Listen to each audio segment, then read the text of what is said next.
Olá, estamos iniciando o nosso Economia e Desenvolvimento desta semana, já na metade do mês de março, né? O terceiro mês do ano.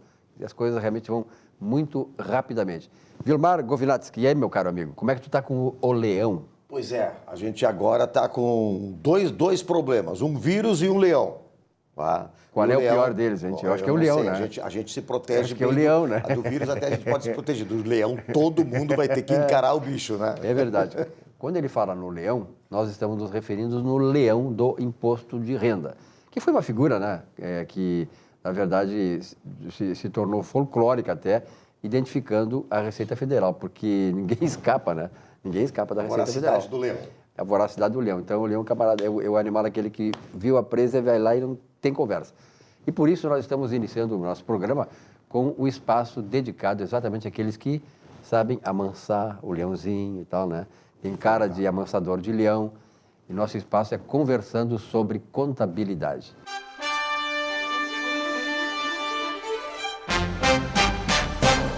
E o amansador de leão é o Giovanni Agostinho. Prazer em tê-lo aqui de novo, meu amigo. Prazer é meu. Tudo bem? Amansador de leão mesmo?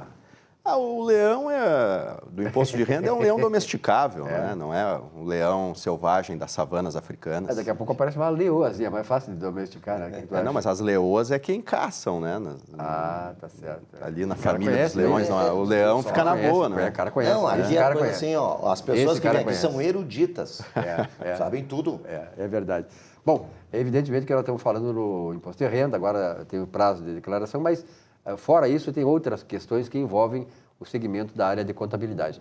E nós estamos falando não com qualquer um desses, nós estamos falando com o presidente do Sindicato dos Contabilistas. O Sindiconta, não é isso? Giovanni. O nome correto seria Sindicato dos Contadores do Estado do Estado do Rio Grande do Sul. Né? Mas inclui os contabilistas também. O contabilista é contador, né? É que o contabilista é uma terminologia que já está caindo em desuso por uma alteração legislativa, que abarca o contador e o técnico, né? Ele designa o contador e o técnico em contabilidade, né? O técnico em contabilidade deixou de poder registrar-se no Conselho de Contabilidade desde 2015, né? Então é recente, né? Então, em princípio, o técnico é uma profissão que vai ser extinta nas próximas décadas, a gente presume, né? Com certeza. Como tudo muda, né, Giovanni? Mas, na verdade, nós vamos falar de um assunto hoje que diz respeito ao profissional da contabilidade, que é essa relação dele com o ISSQN. Profissional. Como é que questão é essa aí? O que envolve isso? Então, o Sindicato dos Contadores, o Sindiconta, entrou com uma ação judicial que visa proteger os contadores no tocante à tributação do ISSQN, notadamente o ISSQN aqui no município de Porto Alegre, não é? O ISSQN é um imposto municipal de competência das prefeituras, né, das cidades. E aqui em Porto Alegre existe uma lei, um decreto que regulamenta, que impõe algumas condicionantes que, via de regra, aumentam a carga tributária do ISS para os contadores que se reúnem em sociedade. Então, no objetivo de proteção aí dos contadores, o sindicato entrou com uma demanda judicial. Eu gostaria de explicar mais detidamente o mote dessa ação. Os profissionais liberais, em geral, né, esses profissionais liberais cuja profissão são regulamentadas por lei, engenheiro, médico, biólogo, arquiteto, contador, advogado, eles pagam ISSQN por um valor fixo. Não é? Então, o sujeito se forma na academia, obtém um registro profissional no Conselho de Fiscalização e se inscreve na prefeitura, na condição de profissional liberal, e a prefeitura, então, emite aquelas guias fixas do ISS para esse profissional fazer o pagamento. Todavia, diversos profissionais de várias áreas, inclusive a dos contadores, se reúnem em sociedade, resolvem se reunir em sociedade para prestar os serviços profissionais, enfim, que se propõem. Então, vamos imaginar que eu e o Vilmar, nós somos profissional liberal, né, da área das ciências contábeis. E o Vilmar também é. E o Vilmar também é. Então, nós pretendemos nos reunir em sociedade para prestar o serviço de contabilidade. Então, nós constituímos uma sociedade. Até para dar atendimento especializado em áreas específicas. Sim. É comum isso. Só que tal fato não nos retira a responsabilidade profissional dos nossos trabalhos. Então, tanto faz se o Vilmar ou se o Giovanni prestar o serviço como pessoa física ou através da sociedade, a responsabilidade profissional decorrente dos nossos trabalhos será a mesma, certo? Essa é uma característica inerente às sociedades e os trabalhos profissionais devidamente regulamentados por lei. O que acontece, então? Quando a pessoa se reúne em sociedade para prestar um serviço notadamente profissional, as guias do ISS, ou ISS fixo para o profissional, ele é deslocado da pessoa física para a pessoa jurídica. Mas a tributação ela é a mesma, porque a responsabilidade perante os clientes também é a mesma, não é? E existe uma lei federal que regulamenta isso. É a Lei Federal número 406, que essa lei federal estabelece, em linhas gerais, que essas sociedades profissionais pagam ISS fixo, não é? E ali arrola essas profissões que pagam ISS fixo. É o Decreto-Lei 406, está lá no artigo 9º, os parágrafos 1º e 2º. Muito bem. Os municípios, então, eles instituem e cobram ISS, mas a base de tributação e as regras de tributação não podem ser diferentes da legislação federal, porque hierarquicamente essa legislação federal ela é superior. Só que aqui em Porto Alegre, o município editou um decreto, o decreto número 15.416, aonde nesse decreto constam diversas condicionantes dessas sociedades profissionais para manter o pagamento do ISS por valor fixo. Por consequência, diversos escritórios de contabilidade foram desenquadrados pelo município do pagamento do ISS fixo e a prefeitura, então, estabeleceu que esses escritórios deveriam pagar o ISS tendo por base o faturamento, com alíquotas aí que pode chegar até 5%. Então, é um incremento de carga tributária exorbitante, né? Inconcebível, tendo em vista essa legislação. Então, o Sindicato dos Contadores ingressou no Judiciário e o Tribunal de Justiça daqui do Rio Grande do Sul, por meio de um agravo de instrumento, deferiu a medida liminar, garantindo às sociedades de contadores, que são os contadores reunidos em sociedade, o direito de se manter tributando o ISS por valor fixo, independentemente dessas condicionantes. Em suma, o Tribunal de Justiça estabeleceu que a Prefeitura não pode impor essas condicionantes previstas no decreto aqui do município de Porto Alegre, número 15.416. Todavia, senhores, eu gostaria de esclarecer que essa medida liminar ela beneficia os contadores que estão sindicalizados ao Sindicato dos Contadores, que estão filiados ao Sindicato dos Contadores. Então, senhores, se porventura essa medida liminar interesse aos senhores, se porventura o senhor não seja sindicalizado ao Sindiconta, eu sugiro telefonar para o nosso sindicato, conversar conosco, para que a gente faça a respectiva filiação. O telefone do Sindiconta é 51-DDD 3346-6362. Então, 3346-6362. Fala com a Santina, tomar um cafezinho no Sindiconta, que o Sindiconta é a casa dos contadores. Muito bem, importante. O sindicalismo exatamente serve para isso.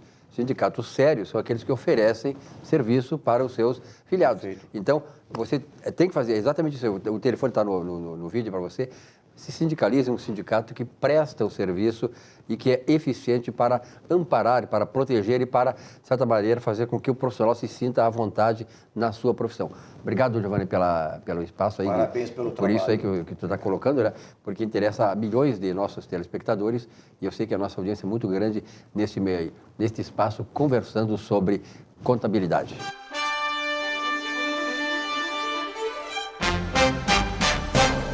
Olá! Vivemos numa sociedade que impõe certos padrões inaceitáveis. O conformismo, por exemplo. O conformismo te escraviza e torna uma pessoa sem sonhos, triste e infeliz. E o que é pior, dependente de tudo e de todos. Liberte-se dessa chaga social. Reconverta a sua mente para olhar o mundo como desafio a ser enfrentado e vencido. Alie-se à energia positiva universal e verá o mundo aos seus pés. Deus, o Criador de tudo e de todos, quer te ver como filho, e como filho, herdeiro da riqueza que Ele colocou no mundo para ser explorada pela ciência e para te dar conforto e bem-estar. Que nada te direcione para outro caminho que não o da saúde, da paz e da prosperidade. Boa semana.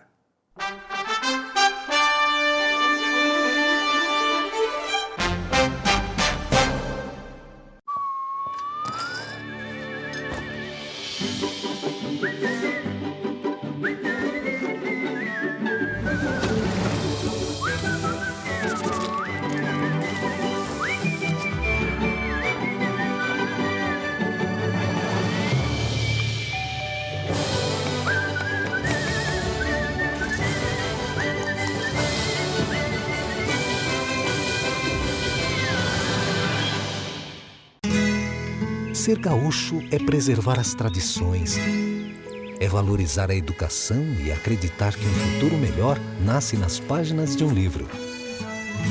É nossa tradição trabalhar duro. Temos orgulho do suor que escorre do rosto. Ele reconforta a alma e sedimenta uma vida digna. É nossa tradição valorizar o passado para desenvolver o futuro. CMPC Celulose Rio Grandense. Desenvolvimento é a nossa tradição.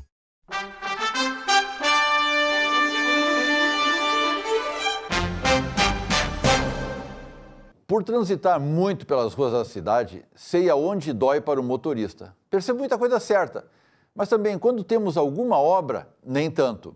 A Avenida Ipiranga é um bom exemplo do descaso com os motoristas, que são obrigados a ficar praticamente parados em função das obras. Só que essas acontecem em horário comercial, não tem obra até as 22 horas, não tem obra sábado, não tem obra domingo. Pô, se houvesse um planejamento adequado por parte da prefeitura, ao contratar ou executar essas tarefas, teríamos com certeza uma bela economia de tempo e de dinheiro para o munícipe. Outra proposta estapafúrdia do Executivo Municipal é que foi enviado à Câmara dos Vereadores, na qual as empresas, o empresário, ao contrário de adquirir o Vale Transporte para seus funcionários que necessitam para se deslocar até o local do trabalho, passariam a pagar um valor fixo às empresas, independente do colaborador precisar ou não do transporte, quando então esses passariam a ter passe livre nos ônibus da capital. Na essência, essa proposta onera violentamente as empresas, já que obrigará a pagar esse pedágio, mesmo que o funcionário não necessite. Passaria a pagar até para aqueles que não vão trabalhar de ônibus, vão trabalhar a pé, de bicicleta, de moto, ou seja, vai pagar para todos, até para quem não precisa.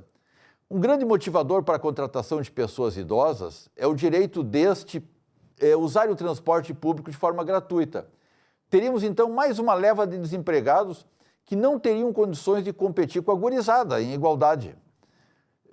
Parece brincadeira, mas ao contrário de se preocupar em buscar um sistema de transporte público eficaz, o Executivo busca simplesmente mais dinheiro para subsidiar o ônibus. Ou a proposta foi eleitoreira, ou foi desprovida de qualquer bom senso. Ficamos por aqui. Pois é, e nesse espaço do Economia e Desenvolvimento dessa semana, meu mestre, professor Saul, estamos recebendo autoridades de Cachoeirinha, da área empresarial de Cachoeirinha, né? Exatamente. Eu costumo dizer que Cachoeirinha é a capital do Rio Grande do Sul. Sim. E aqui em Porto Alegre faz parte da grande Cachoeirinha, né? Tanto que eu gosto daquela cidade, daquela região lá. Né? Eu tenho um certo envolvimento com Cachoeirinha, que tempo que eu estava lá na TV Guaíba, depois na TV Bandeirantes, a gente fazia muitos programas lá no Centro das Indústrias, tinha uma certa relação. E realmente Cachoeirinha, além de estar próxima de Porto Alegre, é uma cidade que tem uma sinergia própria, né? É uma coisa muito interessante. Exatamente. E com muita honra hoje, então, aqui no programa, né, nós temos o Ayrton, que é o presidente do Centro das Indústrias, né, e a Mari, que é a vice-presidente da Associação Comercial de Cachoeirinha, duas grandes potências, né, da cidade, né, onde, eu digo, Cachoeirinha era uma cidade dormitório antigamente, e hoje a gente pode dizer que é uma cidade que nunca dorme, né, que produz dia e noite, é realmente uma grande potência, e tem muitos negócios lá. E hoje eles vão falar para nós da FENIC, né, presidentes? A FENIC, o que é e quando é que acontece, presidente? Bom, boa noite a todos, né? Agradeço aí o Silvio, o professor Saul aí pelo convite. A gente vir poder mostrar um pouquinho do que Cachoeirinha tem, né, e o que Cachoeirinha quer para o futuro. A gente vem dessa questão de crise aí há pelo menos 5 anos, né? E a gente gostaria de fazer algo diferente pelo nosso estado e pelo nosso município, começando pelo nosso município. Então a gente desenvolveu aí há 2 anos atrás a primeira feira de negócios e inovação de Cachoeirinha, né? No qual a gente procurou integrar indústria e comércio junto com a ACC, né? Para fazer negócio na própria comunidade. Isso acabou dando um bom resultado, né? E aí cresceu e hoje a gente tem a FENIC, então, que é a Feira de Negócios e Inovação de Cachoeirinha. Estamos na 2ª edição, vai acontecer de 12 a 15 de maio de 2020 agora, das 13 horas até as 20 horas, no Centro das Indústrias, né? Estamos com toda uma montagem lá para receber bem tanto expositores quanto visitantes e também com rodadas de negócio, que é o que mais nos interessa. Como ela é uma feira de negócios, então a gente procurou fazer rodadas de negócio com grandes empresas do nosso estado, inclusive fora do estado também, tem algumas que estão sendo convidadas, né, no qual vão ter empresas compradoras e a gente vai poder estar oferecendo o nosso trabalho lá.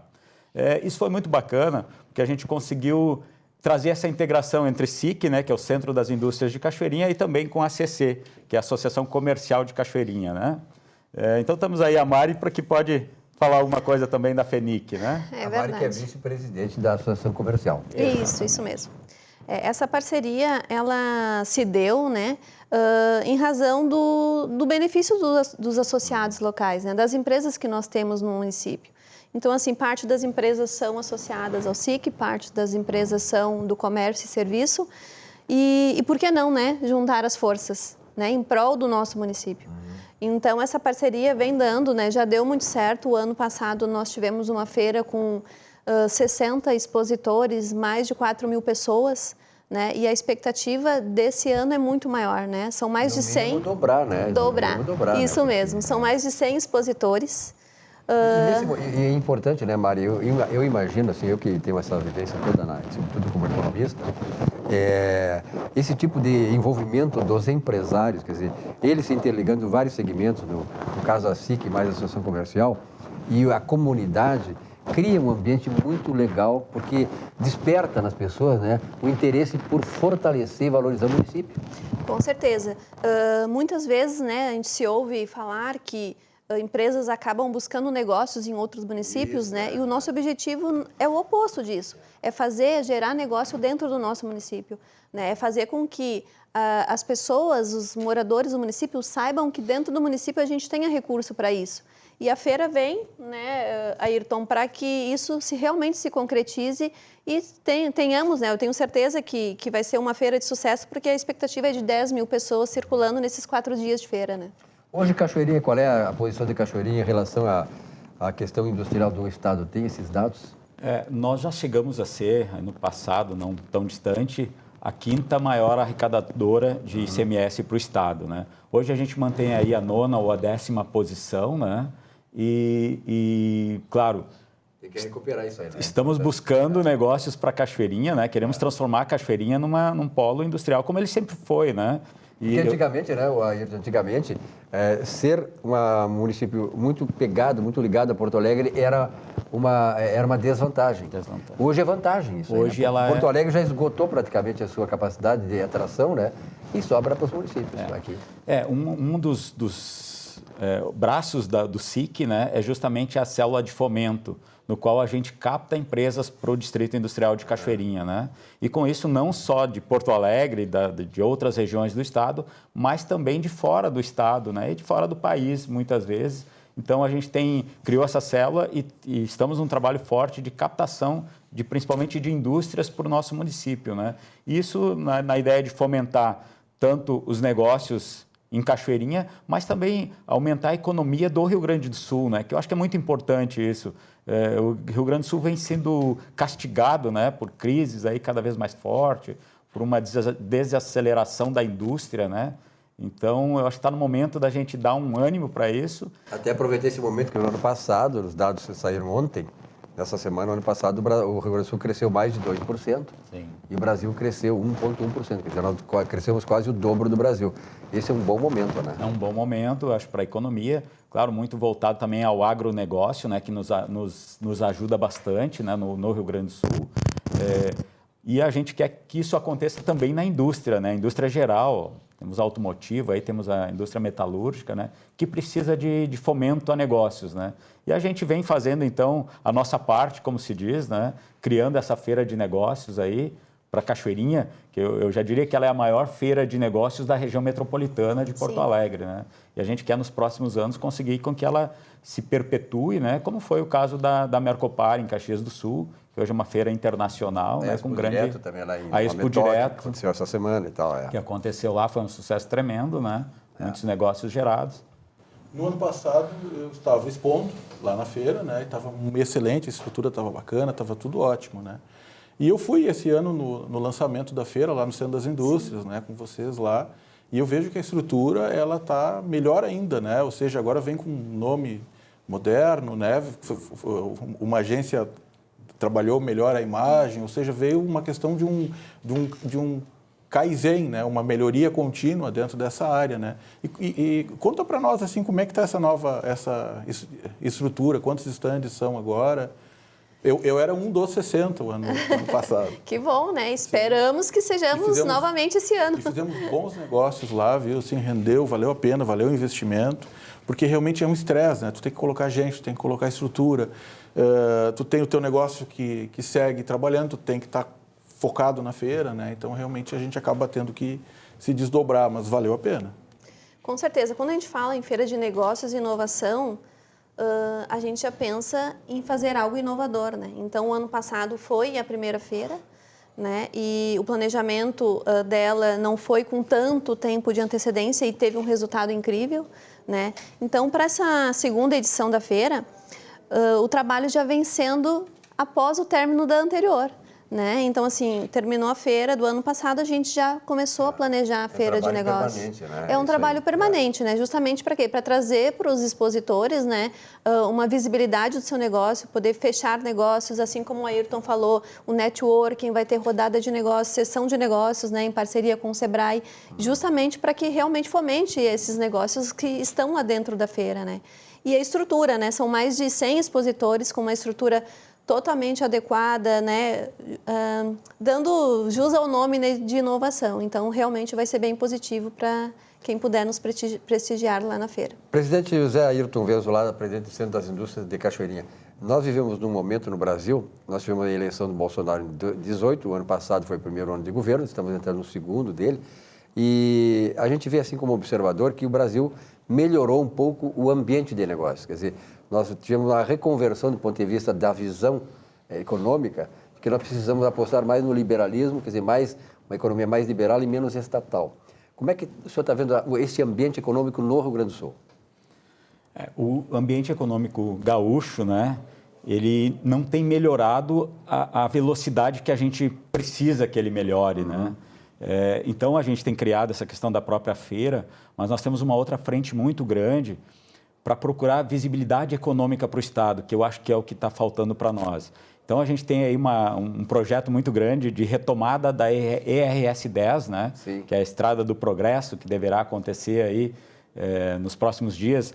E no primeiro dia da feira, a gente vai ter um grande painel sobre isso, com todos os prefeituráveis aí da região do traçado da ERS 10. E essa ERS 10, o que é? Ela liga... A ERS 10, ela inicia aqui em Porto Alegre, né? Próxima a Fiergs ali, e vai até Sapiranga, num eixo aqui pela região oeste da área toda industrial da região, né? Pega um dos maiores traçados, um dos maiores PIBs do estado, né? Está nessa região até o Vale dos Sinos, né? Região metropolitana até o Vale dos Sinos, e o qual a gente quer dar essa forçada para justamente criar um ambiente econômico mais favorável, né? Que a gente tem recebido muita crítica até de outros estados, tipo, mas Rio Grande do Sul, né? Está meio mal, está meio devagar, tal. E eu acho que é exatamente o contrário. Se a gente der um ânimo econômico para o estado, vai ter uma atração de investimentos maiores aqui para o Rio Grande do Sul, né? E a gente precisa disso. E o que se vê não é só apenas, né, Saul, não é só apenas esse desejo, essa motivação do mundo empresarial.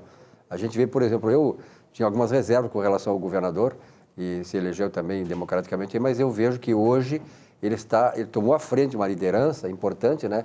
Está realmente interessado e abrindo novos caminhos. Sentiu que realmente o Rio Grande do Sul precisa, como tu falaste, se vender melhor. Porque nós muito desvalorizamos o nosso estado, né? Nós temos uma mania assim, histórica, né? Nós precisamos valorizar nossas coisas. E eu concordo contigo, acho que falta exatamente isso.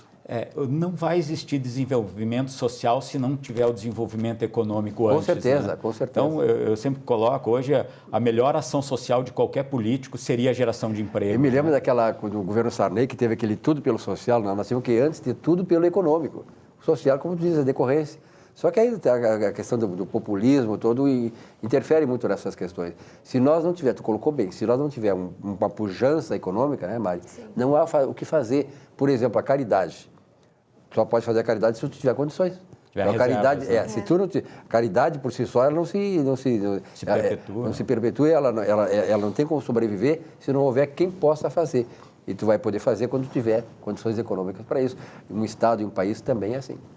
E uma outra coisa, falando em caridade e doação, né, além de presidentes de associações, são empresários de sucesso que se predispõem do seu tempo, né, para se dedicar a questões maiores. Então, isso é uma coisa muito bacana, né? O Ayrton tem uma empresa nacional, né, Ayrton? E a Mari tem uma empresa na área de educação. Pode citar o nome das empresas, né? Vamos prestigiar os nossos amigos, né? A Renova, lavanderia... Me ajuda aí. A Renova é uma lavanderia industrial, então, estamos há 30 anos no mercado gaúcho, né? E desde 2000 a gente expandiu, então hoje temos filial no Paraná, né? Temos na Bahia e temos em Pernambuco também. Que legal. São 4 unidades, né? Mas muito voltada para o mundo industrial, para a indústria, né? Indústria pesada. Business to business. Exatamente. E claro, o Rio Grande do Sul é a nossa terra, é onde tudo começou, né? Então a gente aposta muito aqui no Sul. Certeza, sempre o principal investimento vem para o Sul, né? Então a gente quer muito que esse estado dê certo, que ele seja pujante como ele já foi no passado. E a empresária, Mari? Eu tenho uma escola de educação infantil, a Aquarela, escola de educação infantil, que atende crianças de 0 a 6 anos, uma escola privada, né? Mas sempre voltando o olhar para a educação. Né? Eu estou na gestão do presidente do Conselho Municipal de Educação do nosso município, também como um trabalho social, né? Mas justamente por isso, porque acreditamos sim, né, que a educação ela é fundamental e a gente começa a plantar desde a primeira infância, né? Então esse é um cenário que, quando a gente olha, né, o político, o cenário econômico, o desenvolvimento das empresas, a gente se pensa onde se inicia todo esse processo. Né? E a gente que trabalha com a educação, a gente vê que sim, é na primeira infância que tudo isso é inserido.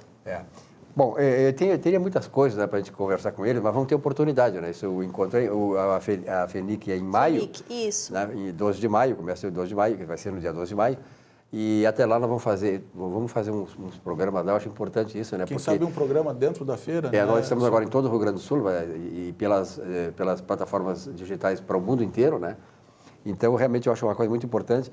E esse programa aqui, o nome Economia e Desenvolvimento, foi justamente criado para desenvolver aqui projetos que sejam projetos que venham a valorizar o mundo gaúcho, valorizar a sociedade, valorizar o mundo empresarial e despertar no governo, que é importante, que é um grande aliado, né? Aliado ou não, mas aí eu vejo que esse governo está sendo aliado. Então, despertar que o governo também seja aliado nisso, porque depende, isso aí tudo é o bem da sociedade. Sim, uma coisa bastante importante nesse projeto da feira é que a prefeitura, ela faz parte também, né? Ela é uma das organizadoras, é isso? Ou é uma patrocinadora? Apoiadora. Isso. Tem que estar envolvido é fundamental, né? Aniversário da cidade? É verdade. Quando é que é o aniversário da cidade? 15 de maio. O último dia da feira vai ser o encerramento para o aniversário do nosso município. Um grande abraço aí ao prefeito Mickey, né? Mickey Breyer. Está aqui, eu tenho certeza, um camarada também, eu tive a oportunidade de conversar com ele, um ativo e está preocupado com as coisas e um bom prefeito. Eu acho que eu tenho acompanhado o Cachoeirinha, um bom prefeito. Presidente, muito obrigado pela sua presença. Vamos fazer um programa lá, então o espaço aqui agora para todo o Rio Grande do Sul está disponível aí para nós ajudar. Eu tenho uma simpatia muito grande, tu sabe muito bem disso, né, Saúde, por Cachoeirinha, e realmente tem muitos amigos lá, e Cachoeirinha, eu acho que está no momento de dar aquela explosão do ponto de vista de economia, de sociedade, quer dizer, colocar a Cachoeirinha no lugar que ela realmente merece. Mari, muito obrigado pela tua presença. Obrigada, também. Essa integração de vocês é ótima, né? Muito boa. Excelente. Isso aí Para o município, quem ganha é o município, né? É o município. Muito obrigado pela presença de Obrigada. vocês. Saúde, obrigado pela entrevista aqui conosco. Um rápido intervalo, Economia e Desenvolvimento volta já já.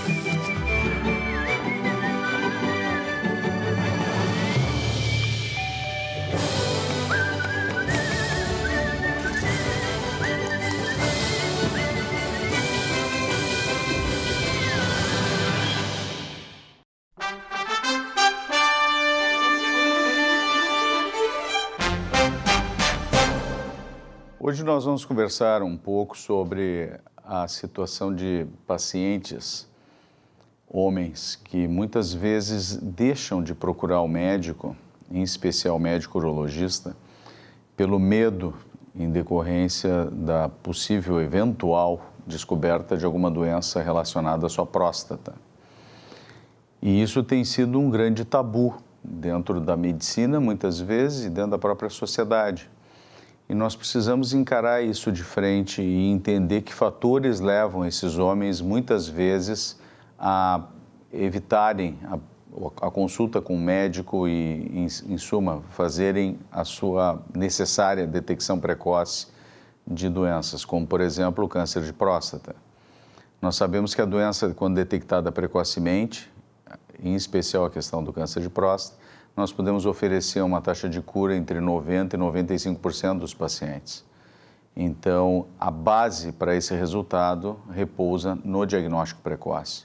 Mas quando o paciente tem o medo justamente de fazer o diagnóstico por causa das possíveis complicações associadas ao tratamento da doença, aí nós temos uma tremenda barreira para esses pacientes.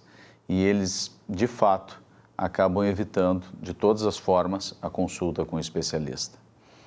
Um desses maiores medos é o medo da perda da capacidade de ereção, da perda da capacidade de manter o relacionamento íntimo com a sua companheira, com a sua esposa. E nós precisamos deixar claro que hoje a ciência oferece uma série de recursos para que esses pacientes possam ter, sim, o retorno dessa capacidade novamente, como eles, no passado, antes da intervenção cirúrgica ou da própria radioterapia, que são os tratamentos básicos para a doença, como eles tinham antes. E nós temos dentro disso uma das principais ações, uma das principais ferramentas para poder combater esse potencial risco após um tratamento adequado da doença, que é hoje o programa de reabilitação peniana. E quando a gente fala nesse sistema, que é um sistema complexo, que envolve a participação de diversos especialistas, nós estamos falando em algo que tem a chance de deixar esse paciente muito mais tranquilo quanto ao potencial retorno da sua vida ao normal após a resolução da grave situação que é a ocorrência de um câncer de próstata. Então, eu quero deixar a mensagem de esperança, de tranquilidade, de que sim, a ciência tem avançado bastante e hoje nós temos muitos recursos para que os pacientes não precisem temer a possibilidade, sim, do diagnóstico precoce de uma doença, o tratamento adequado dela e, principalmente, o tratamento adequado das evoluções desses tratamentos. Muito obrigado. Muito bem, nesse espaço do Economia e Desenvolvimento, nós vamos falar sobre aquele espaço que nós queremos há pouco tempo aí, que é a pauta social, né? Trazido aqui pela Tamara de Costa Pereira. Tamara, interessante, né? Essa pauta, porque a sociedade está cada vez mais efervescente, como tu me falou agora há pouco, né? E precisa, né, Silvio? Tem que ter o espaço para o lazer, né? Que as pessoas trabalham mais, as pessoas têm mais ocupação, mais atividades e precisam de um espaço saudável, com um divertimento bacana. E hoje está aqui conosco o Éder Oliveira, vice-presidente sociocultural do Grêmio Náutico Gaúcho. Aliás, um dos clubes mais tradicionais de Porto Alegre. Até pouco tempo o Gaúcho já chamava um clube pequeno. Hoje não é mais um clube pequeno, né? Prazer, Éder, tê-lo aqui. Muito obrigado. Passam quantas pessoas por dia, Éder? Em torno de 1.000 a 2.000 pessoas circulam, né? Porque o Gaúcho ele acabou oferecendo muitas oportunidades de serviço, né? Tanto artes marciais, esportes, eventos culturais, sociais. Então o cara vai lá, tem até o chimarródromo lá, né? Que o cara tem água quente, tem erva para ficar com a família ali. Então, graças a Deus, o Gaúcho tem realmente se mostrado um clube que se mantém forte, se mantém unido. Está até na contramão dessa cultura, né, que nós estávamos falando, que os clubes sociais realmente estão num momento que o jovem não vai e tal.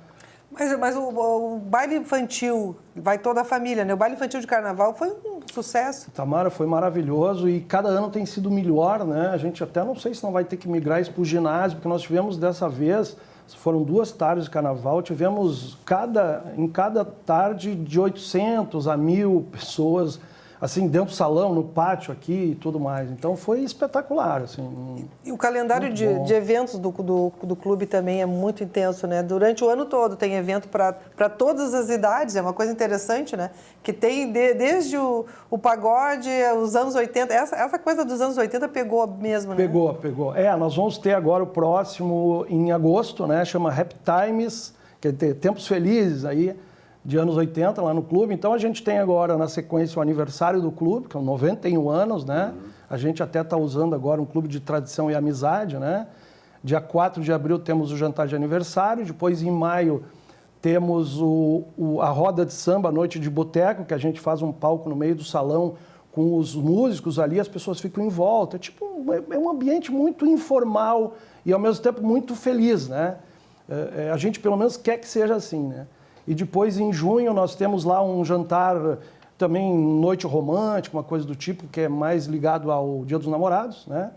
Depois, na sequência, nós temos aquela noite italiana nossa, que virou uma festa temática. Ano passado nós tivemos associações italianas lá, tivemos representantes da cultura italiana da cidade lá, com inclusive muitas roupas. A gente fez uma exposição de como se fosse um mini museu com roupas da época e tal, né? Aí ficou uma promessa esse ano que a diretoria ia entrar dançando a tarantela. Eu me lembro. Nós não começamos o ensaio ainda, né? Mas, enfim, realmente o nosso calendário de eventos está muito legal, muito diversificado para todos os gostos. E tem um evento que é para a terceira idade, que é muito interessante, que é o Sarau, que é uma coisa... A maioria dos clubes tem alguma coisa para a terceira idade, né? E é um público que cresce tanto, né? Então, o Sarau, ele, na verdade, ele era um evento que veio numa parceria com uma instituição financeira de Porto Alegre, que eles, o ano passado, saíram e o Gaúcho resolveu assumir. Todas as terceiras, quartas-feiras de cada mês à tarde, né? Então, nós temos lá em torno de 200 pessoas que vão curtir lá. Começa 14 ou 15 horas, vai até às 18 horas, com música ao vivo, chás e tortas que o clube oferece para quem frequentar. Né? Ou seja, o Grêmio Náutico Gaúcho tem vida diária, né? É impressionante isso, né? E esse evento agora, o Sarau do Grêmio Náutico Gaúcho, vai ser na quarta-feira, dia 18. Agora, neste mês, próximo, quarta-feira, dia 18. Legal. O de março Banda Tropical, inclusive é a mesma banda que vai tocar no aniversário do clube, um pouco mais de musculatura, assim, por assim dizer, né? Mas é um evento bacana que pega a terceira idade e as pessoas adoram, assim, né? Mas eu acho que o senhor colocou um ponto bastante importante, que é a motivação desses eventos, né? A gente entende que a vida precisa disso, a gente precisa ir em lugares para estar energizado com pessoas, amigos e parceiros. E nada como o Clube Gaúcho. Sabe que a minha ligação com o Gaúcho vem de muitos anos, das minhas pescarias. Sabe por quê?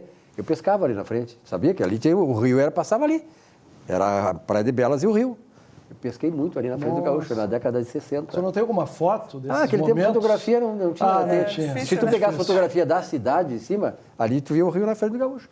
Era a Avenida Praia de Belas, por isso que era Praia de Belas. Praia de Belas. Que é o menor bairro da cidade, Praia de Belas, porque é só aquele trecho ali, até lá a Borja de Medeiros, até lá no centro da cidade. A Praia de Belas é o menor bairro exatamente por isso. Ali eu pescava muito lambari e traíra. Nossa. Então essa ligação com o Gaúcho. Tamara, vamos agradecer então a presença do Éder, né? Vamos agradecer. E eu queria deixar alguns recados aqui, só para fazer uma agendinha, que os anos 80 motivam muitos clubes a fazerem festas especiais, né? E o Grêmio Náutico Gaúcho faz no dia 21 a sua festa dos anos 80, depois tem anos 80 também no Clube do Professor Gaúcho, no dia 28, e no dia 3 de abril, VIP Night na Sojipa. Né? Falam tanto que os anos 80 foi a década perdida para a economia, mas para a música não, né? Nossa, isso está muito em moda. Surgiu Michael Jackson, Madonna. É verdade. Éder, muito obrigado pela tua presença. Parabéns ao Clube Náutico Gaúcho, lá, que realmente é um clube que soube se adaptar aos novos tempos, né? E por isso ele merece o nosso respeito. Um grande abraço, sucesso lá. Muito obrigado, eu agradeço a oportunidade, a Tamara que é uma abnegada aí pelos clubes sociais de Porto Alegre. Eu conclamo as pessoas para irem para o Grêmio Náutico Gaúcho, se associarem, porque lá é um ambiente familiar e as pessoas vão gostar muito. E também eu preciso aproveitar a oportunidade, Tamara, para divulgar o evento do dia 27 agora, né, deste mês, lá no Geraldo Santana, que é o evento de posse da Yara Malta, que é a nova presidente da Confraria dos Ex-Dirigentes de Clubes, que também é uma instituição que congrega exatamente ex-dirigentes de clubes e amigos de clubes de modo geral. Muito obrigado, um grande abraço. Tá? Obrigado. Um rápido intervalo, nossa Economia e Desenvolvimento volta já já.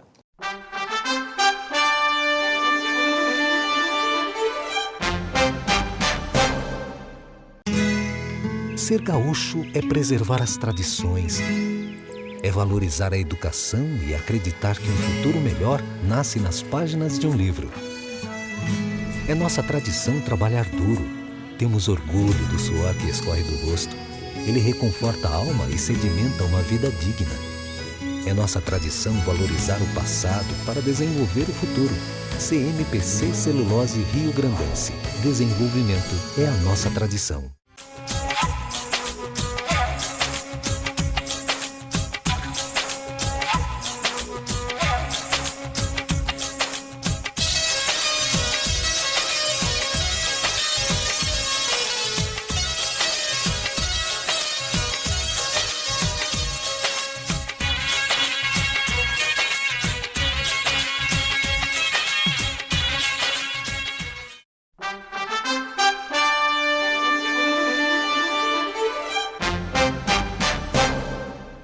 Olá, meus amigos e amigas, telespectadores do programa Economia e Desenvolvimento.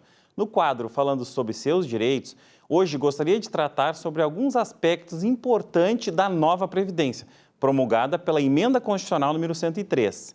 As regras de transição dos trabalhadores do INSS, iniciativa privada e estatais, regra geral. Pela reforma da Previdência, os trabalhadores urbanos se aposentarão apenas a partir dos 62 anos de idade para mulheres e 65 anos de idade para homem. As mulheres terão 15 anos, tempo mínimo de contribuição. Os homens que já contribuíram para o INSS também terão 15 anos de contribuição.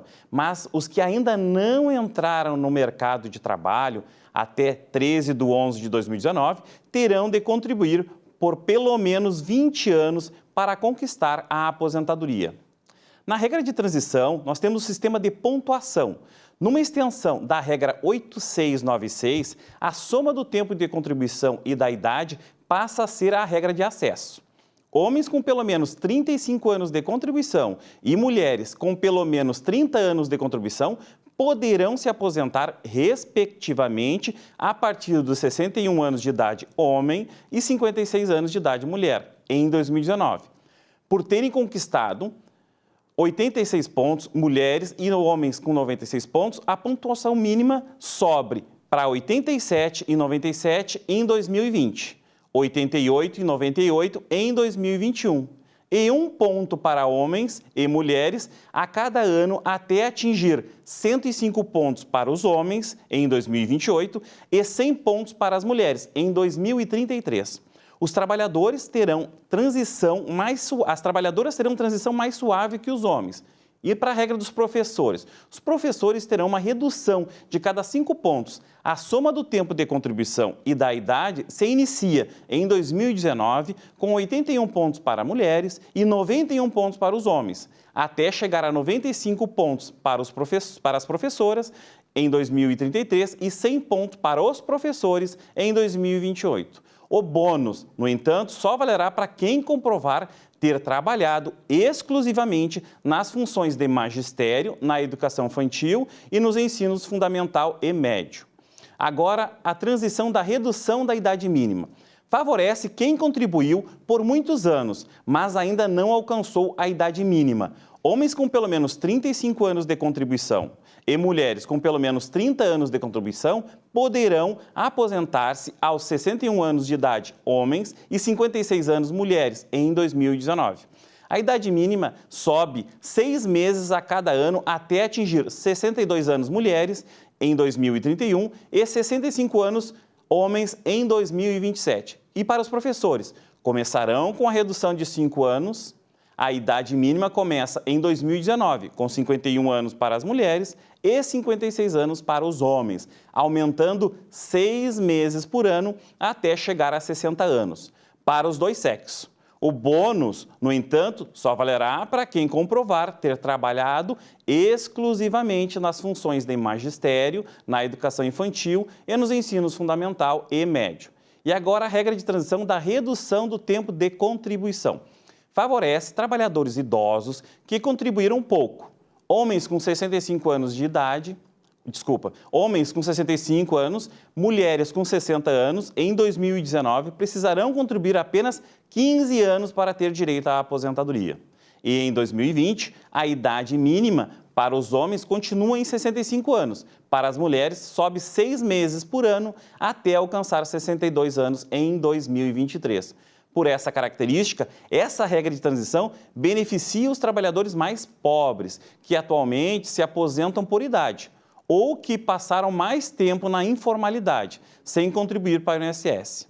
O tempo mínimo de contribuição para as mulheres está em 15 anos, em todas as circunstâncias. No entanto, os 15 anos mínimos de contribuição para os homens só vale para quem se aposentar por essa regra. Os demais segurados terão de contribuir por pelo menos 20 anos. O homem que se aposentar com 15 anos de contribuição receberá o mesmo que se aposentou 16 anos a 20 anos de contribuição.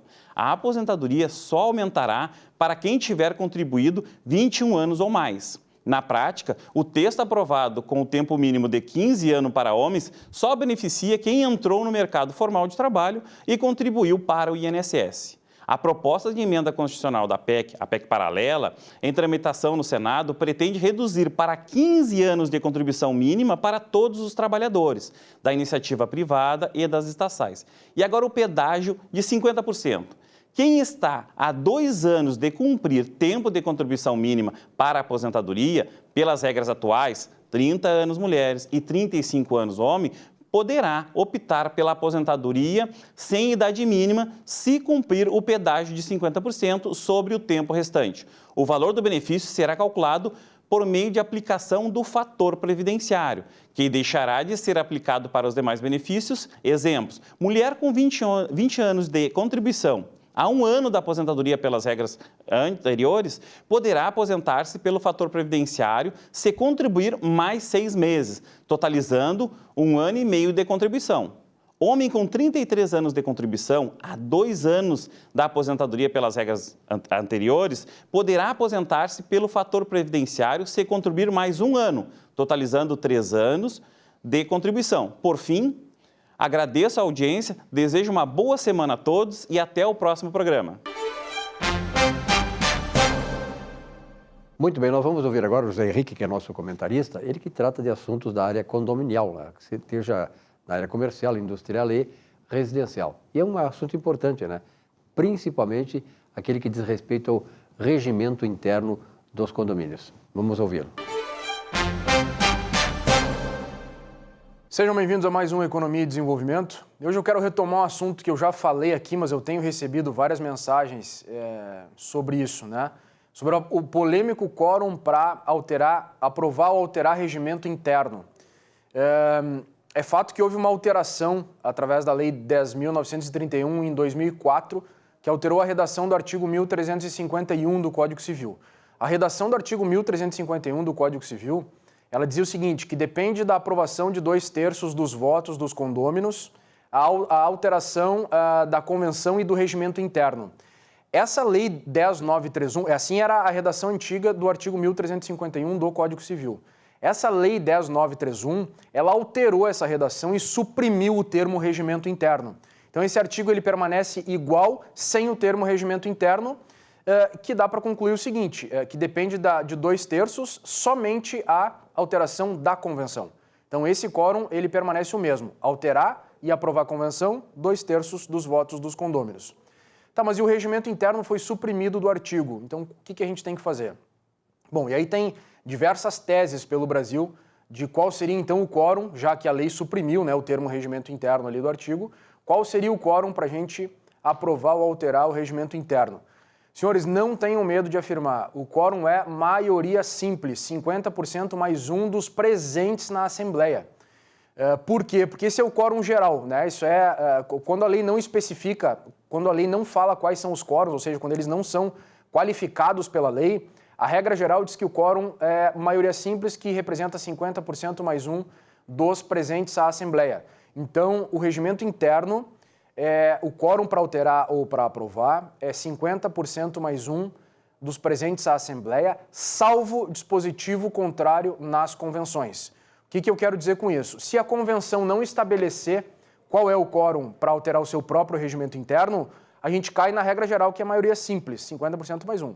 Se a convenção estabelece qual é o quórum, e aí ela pode estabelecer qualquer um, inclusive o mesmo quórum da convenção, que é 2/3, a gente tem que então obedecer esse dispositivo da convenção. Então, duas coisas. Sempre olhar a convenção para ver qual é o quórum para alterar regimento interno. Ah, mas na convenção não fala. Se a convenção é omissa, a gente cai na regra geral, que é maioria simples, 50% mais um dos presentes à Assembleia.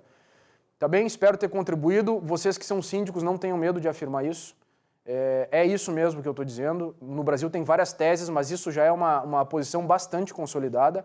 Inclusive tem várias decisões de vários tribunais pelo Brasil afora que entendem dessa mesma linha. Tá bem? Uma boa semana a todos e um grande abraço.